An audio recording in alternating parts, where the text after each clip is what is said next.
So we are back here with the CollegiatePB, and today we have a special guest with us today. We have the one and only Liam Duffin from Utah Tech. Liam, how's it going today?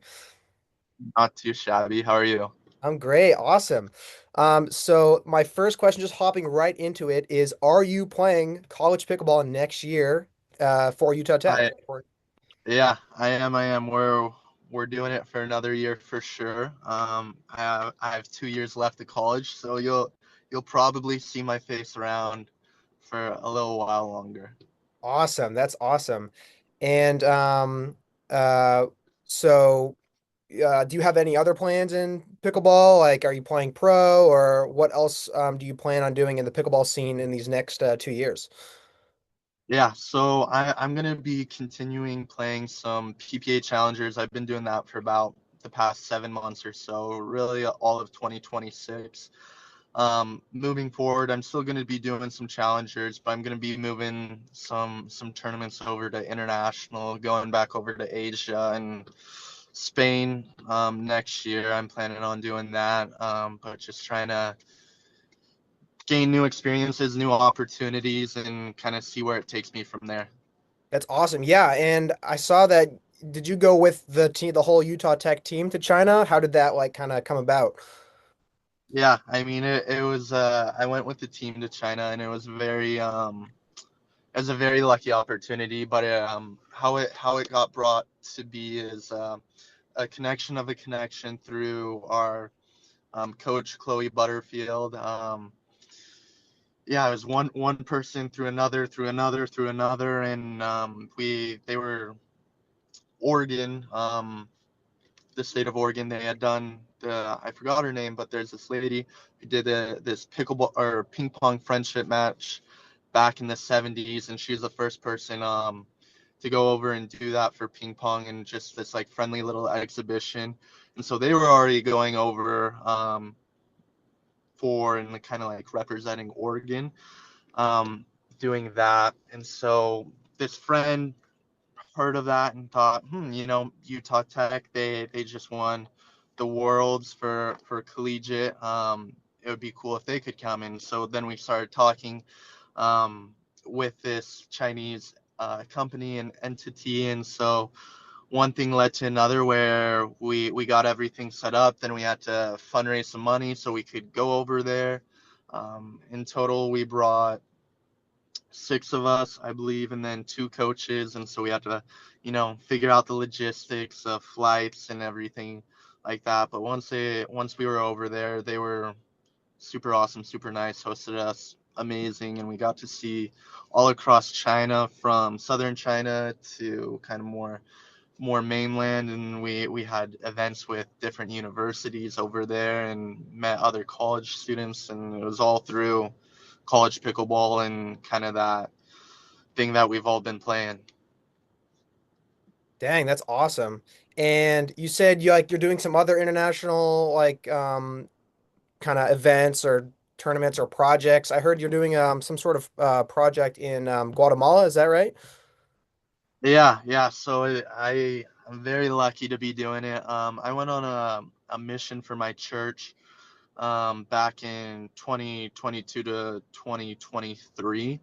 And then with that, when I was down there, I made a connection. There's a foundation that has a school that helps underprivileged kids to bring them to school and get an education all the way from being a little kid to now they have people going through their whole school system, and they have doctors and lawyers and mechanics, and just it's helping elevate that community. And so I was able to reconnect with them back in end of 2025 and then the beginning of 2026. And I had the idea of, what if we brought a pickleball court to their school where it could give them a sense of community and connection. And luckily enough, I mean, so far everything's been able to line up, and we have a projection date of opening it up to the school in January of 2026. And so it's been a fun process of finding out, all right, how are we going to do this? Where is it going to be on the facility? How, and most importantly, how are we going to be able to be able to do this with the funds necessary. And we've had a lot of great sponsors and meetings so far. But right now, the next steps where we're at is fundraising some money to be able to really bring this to light.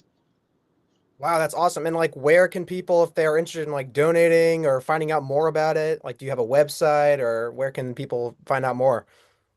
Yeah, so we will have a little website to be able to donate. Some more information will be released on my Instagram as well, and then from there, once they're out my Instagram, they'll be able to click on the link. It will be live in end of July, when we is when we'll start accepting the donations and using them towards that court. But 100% of the proceeds are being used for the court and elevating that community and helping them out.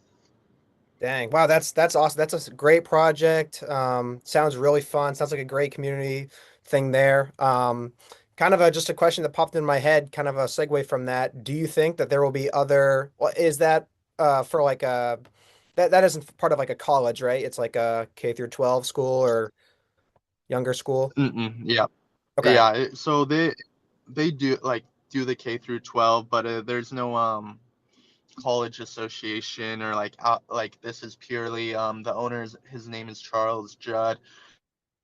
It's really through his contributions that the school is able to be there. Okay, that's cool. But my main question was, especially with your experience traveling internationally, do you think that there will be other like university international teams? I know that India brought a team over for Worlds in the collegiate event.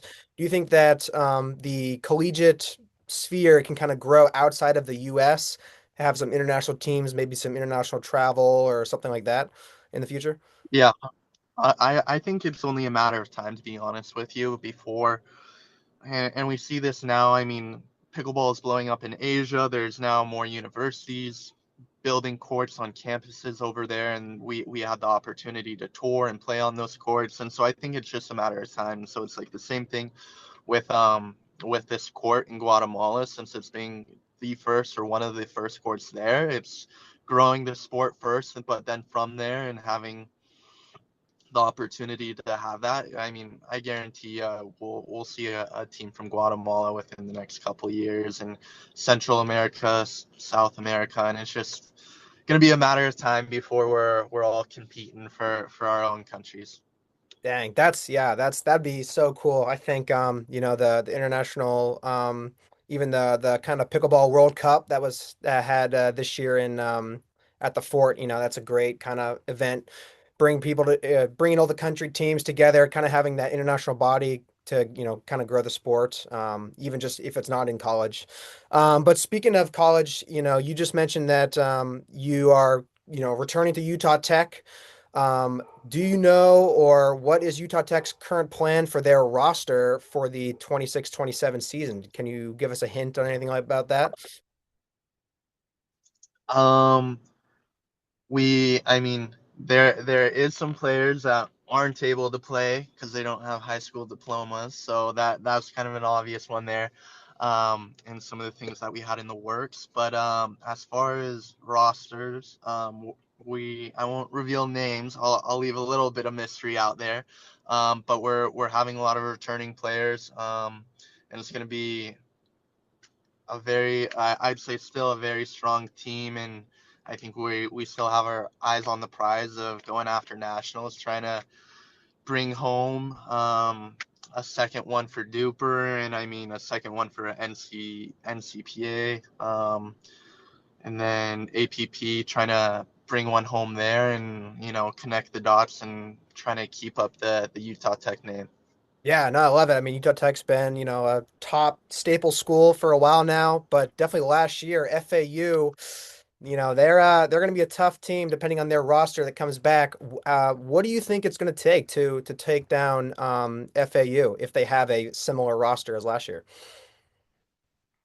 Yeah, I would say the biggest thing that we're and biggest step for Utah Tech is we moved from a club sport with them to now we're an intramural sport, and so having a little bit more set positions in the sense of coach, assistant coach, team captains, having more leadership and direction overall, I think is really going to help. And then also now with that newfound leadership opportunities, it's going to allow the players itself to really focus in on their games and how they're performing as a team, and looking at it in the sense of, yes, you can have great players on a team, but it's also how you guys play together, what your team chemistry is like. And so building all of that around each player's individual game is how can we be the best team that we possibly can on the court, but then also off the court. Yeah, no, I love that. That's great. You'd mentioned you guys are intramural now. Is that you said that's has more kind of benefits though to being a club sport at your school? Yeah, so with this is, I might be getting this wrong or butchering it, but with it being a club sport, you had to have a presidency and a board. And so it was just a little bit more loopholes of what we could and couldn't do within the university and our different avenues versus having the change. We can really have set positions and also offer opportunities of possibly scholarships. Again, I know that like Utah Tech was one of the first ones to have that happen, but it was more so a private sponsorship doing that in a way, but it would be a legitimate scholarship through the university. So Okay. we're working on that and just trying to kind of push the boundaries of what we can do and trying to lead a pathway for college pickleball in general. Yeah, no, that's awesome. You guys are definitely, at the the leaders in the, the push to, you know, what can be the peak of college pickleball. So I love that. I was just gonna say from my experience, on the East Coast at least, the intramurals are more like more casual on campus. At least that's from my Mm-hmm. understanding. Like our intramurals were very like just casual, didn't really travel, like seasonal almost, versus the club sports were more like we had a budget and we kind of did more traveling and stuff. But yeah, that's cool. If you guys are doing that. But yeah, I guess my only other question would be, you had mentioned, and I think this is so true for the MLP format at least, is like having a well-rounded team is so important. Like as a top player, or even like an example like a Ryan Morneau, while they might be a top player, it's hard to carry the whole team. You need a great well-rounded team. So I wanted to ask you, what do you think is the an ideal format, whether it's for you personally or for like college pickleball as a whole? I know like the three tours are kind of changing the formats right now. APP has in their nationals at least they do like an individual event as well, which I think is cool because I can do a little more in a men's doubles or event like that. But yeah, what do you think is like the future of Mm-hmm. a college pickleball format? Do you think there should be different types of formats? Yeah, I think it will be interesting. I think we're still in such a kind of the baby stage of college pickleball. So I think as time goes on, it will mainstream down to um, maybe one format in general. But I think I will start to see one or two tours start to separate and grow, and maybe one or two get left behind. And so it will be now like a staple of, everyone wants to go play on this X tour. Um, and so I think you'll still have people competing on all three tours for sure.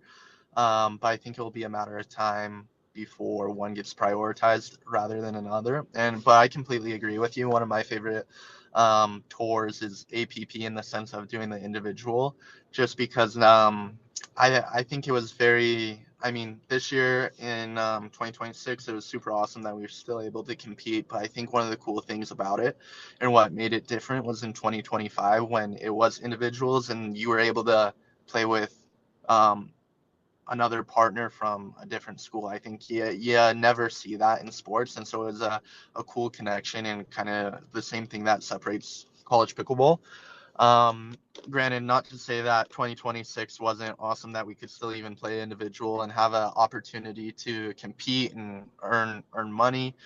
But I think it would be cool to go back to that 2025 format, and then maybe even switching up the APP format of, you know, not rally score to 15. I mean, sometimes that can be tough, and I'm not trying to bag on APP because they do an amazing job hosting and facilitating and doing what they do, but having some, maybe keeping certain parts and taking others. But I think as a whole, my favorite tour format, I think NCPA does a cool one. I mean, I mean, there's just pros and cons, and so it's what is the Utah Tech team looking like, or what are other teams looking like, and what gives us the best advantage more so. Honestly, I mean, everyone's looking out for their self and for their own team, but I think overall they're doing all cool things behind the scenes, and hopefully they can keep it up, but also we get to the point of we stop changing rules and formats and every single year, every 6 months, and kind of have it more standardized. Nice, awesome. Yeah, those are all the main questions I had for you. Is there anything else you wanted to say? Did you want to say more about your awesome project in Guatemala, or just anything else about international pickleball, college pickleball? Yeah, all I would say is kind of ending it out is college pickleball has been an amazing opportunity for me and to build my brand and give me opportunities and also be able to be a college student and work towards a degree and giving myself a career. So if you're looking at pickleball, I think it's a good pathway in building yourself as a player, but also as a person, more importantly, because as much as we all love pickleball, I don't think it's what makes a person. And so I think it's a really good opportunity if you're looking for that. But then also, if you're interested in donating or supporting this cause of us building a court down in Guatemala, you can shoot me a DM at Pickleball with Liam on any platform, and then we can get the ball rolling with that, and then the official link and kind of site for that to be able to donate will be live in end of July. Awesome. Yeah, that's great to hear. But yeah, thanks so much, Liam, for coming on.